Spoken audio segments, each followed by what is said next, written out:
Very very welcome to all साथियों। Exam fighter number 1 पर आप सभी का हार्दिक स्वागत है। एमपी असिस्टेंट प्रोफेसर एग्जाम 2024 के क्लासेस में आप सभी का स्वागत साथियों। जहां पे हम लोग Madhya Pradesh assistant professor exam जो कि आपका 28 जनवरी 2024 को होनी है, इसके लिए पेपर 1 की क्लासेस एग्जाम फाइटर नंबर 1 पर लगातार जारी है। और पेपर 1 में हम लोग आज ज्योग्राफी ऑफ मध्य प्रदेश के लिए एक प्रैक्टिस सेट को सॉल्व करेंगे, क्योंकि ज्योग्राफी की क्लासेस हो चुकी है और ये प्रैक्टिस सेट संख्या 06 है और इसी को हम लोग सॉल्व करेंगे। चलिए ज़्यादा टाइम ना लेते हुए सीधे क्लास पे आते हैं साथियों।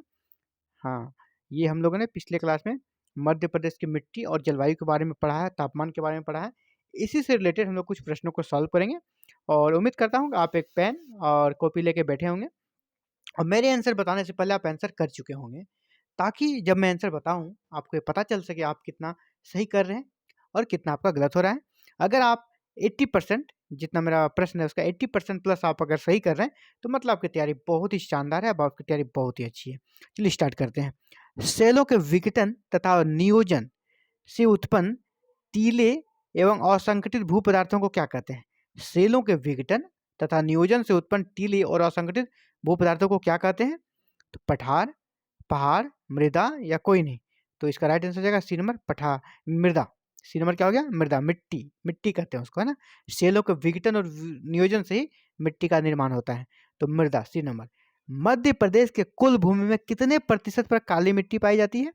काली मिट्टी कितने परसेंट एरिया पे पाई जाती है?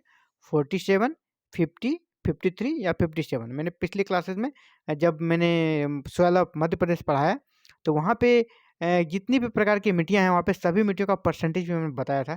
तो आपको काली मिट्टी का मैंने बताया था कितना, याद कीजिए 47%। तो ये नंबर आपका राइट आंसर होगा। 47% क्षेत्र पर काली मिट्टी का विस्तार पाया जाता है मध्य प्रदेश में। अगला है, काली मिट्टी की प्रकृति कैसी होती है? नेचर कैसा होता है काली मिट्टी की प्रकृति? अम्लीय, क्षारीय, उदासीन या कोई नहीं। तो काली मिट्टी की जो प्रकृति होती है साथियों वो होती है क्षारीय। तो ऑप्शन बी राइट आंसर होगा। अगला है, किसे काली मिट्टी के नाम से जाना जाता है? रेगूर, बांगर, खादर या कोई नहीं। काली मिट्टी के नाम से किसे जानते हैं हम लोग? रेगूर, बांगर, खादर या कोई नहीं। तो काली मिट्टी का दूसरा नाम है रेगूर मिट्टी, कहीं के रेगुड़ भी मिलेगा, रेगुड़ या रेगूर मिट्टी, है ना। ए नंबर राइट आंसर हो रहा है। आगे बढ़ते हैं। दक्षिणी बुंदेलखंड क्षेत्र में साधारणतः किस प्रकार की मिट्टी पाई जाती है? दक्षिणी बुंदेलखंड क्षेत्र में जो मैंने आपको मिट्टी पढ़ाया था, किस एरिया में कौन सी मिट्टी पाई जाती है ये भी मैंने बताया था। दक्षिणी बुंदेलखंड एरिया में किस प्रकार की मिट्टी पाई जाती है? काली, लाल, जलोढ़ या यहाँ पे होनी चाहिए आपको काली मिट्टी। यहाँ दो दड़ल हो गया है, तो काली, लाल, जलोढ़ या यहाँ पे कर सकते हैं मिश्रित मिट्टी। यहाँ पे इसको मान लिया मिश्रित मिट्टी। तो कौन सा राइट आंसर होगा? तो दक्षिणी बुंदेलखंड में दोस्तों काली मिट्टी पाई जाती है। तो ऑप्शन ए आपका राइट आंसर बन रहा है। दक्षिणी बुंदेलखंड क्षेत्र में कौन सी मिट्टी पाई जाती है? काली मिट्टी। अगला है, मालवा का पठार किस मिट्टी से बना है? मालवा का पठार किस मिट्टी से बना है? समृद्ध मिट्टी, लाल एवं पीली मिट्टी, काली मिट्टी या कछारी मिट्टी। तो मालवा का पठार और दक्षिणी बुंदेलखंड का पठार ये सब में मैंने कहा था ये काली मिट्टी का सब समृद्ध क्षेत्र। तो ऑप्शन सी आपका यहाँ राइट आंसर बनेगा, काली मिट्टी। यानी दक्षिणी बुंदेलखंड क्षेत्र में भी काली मिट्टी पाई जाती है और मालवा के पठार में भी काली मिट्टी पाई जाती है। अगला है, मध्य प्रदेश में सर्वाधिक कौन सी मिट्टी पाई जाती है? मध्य प्रदेश में सबसे ज़्यादा कौन सी मिट्टी पाई जाती है? तो अभी मैंने क्या कहा था, कौन सी मिट्टी 47% एरिया पे पाई जाती है? तो काली मिट्टी। यहाँ भी आंसर आपका काली मिट्टी होगा। तो ऑप्शन में क्या है? लाल मिट्टी, पीली मिट्टी, मिश्रित मिट्टी और कोई नहीं। तो आपका आंसर क्या हो जाएगा? कोई नहीं, क्योंकि यहाँ ऑप्शन में आपको चाहिए लाल मिट्टी, पीली मिट्टी, मिश्रित मिट्टी की जगह काली मिट्टी होना चाहिए। ऑप्शन में कौन सी मिट्टी होनी चाहिए? काली मिट्टी, क्योंकि काली काली मिट्टी 47% एरिया पे मध्य प्रदेश में है। मध्य प्रदेश के 47% एरिया पर काली मिट्टी का विस्तार पाया जाता है, इसीलिए सर्वाधिक कौन सी मिट्टी है? काली मिट्टी। तो ऑप्शन डी उपयुक्त में से कोई नहीं। अगला है, लाल पीली मिट्टी प्रदेश के किस पठार में पाई जाती है? लाल पीली मिट्टी, है ना। लाल पीली मिट्टी प्रदेश के किस कठार में पाई जाती है? तो लाल पीली मिट्टी हमारा जो बघेलखंड के पठार में लाल पीली मिट्टी पाई जाती है। ऑप्शन बी आपका यहाँ पर राइट आंसर होगा। आपका इससे पहले हम लोगों ने देखा दक्षिणी बुंदेलखंड, है ना।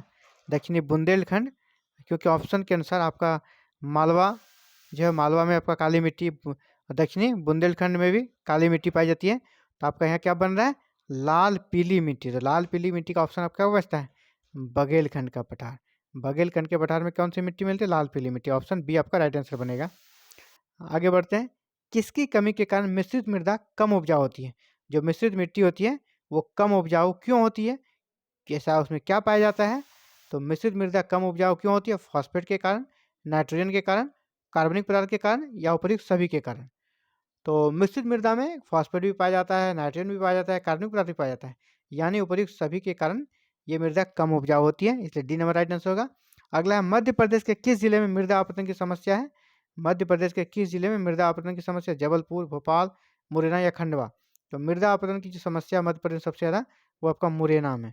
तो ऑप्शन सी आपका यहाँ पर राइट आंसर होगा। तो ये था साथियों आप सभी के लिए 10 इम्पोर्टेंट्स एमसीक्यू मध्य प्रदेश के भूगोल से संबंधित, ज्योग्राफी ऑफ मध्य प्रदेश से संबंधित, और इससे संबंधित और एक प्रैक्टिस सेट आपको सॉल्व कराया जाएगा और उसमें प्रश्नों की संख्या कुछ ज़्यादा रहेगी।